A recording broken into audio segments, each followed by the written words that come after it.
defenders know you can't really allow space like that. Oh yes, a goal! Exactly what they were looking for, and he's come up with it.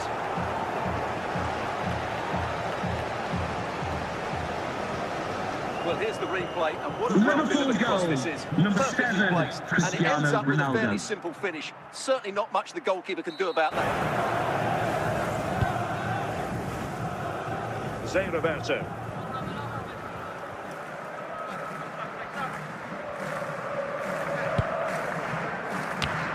And a goal!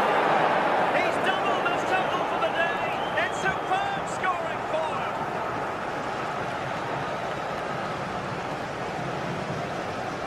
Well, here it is again. Just look at the quality of the cross. It's perfect, and it's a comfortable finish at the end, which is made to look so easy. It's a lovely...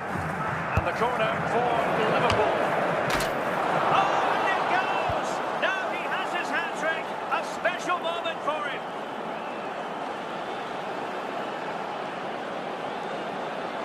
Let's see this again, because the delivery into the box couldn't be any better. Played into just the right area. And then Ronaldo demonstrates his ability in the air. He judges the flight, he meets it solidly, and beats the keeper. Gives out, getting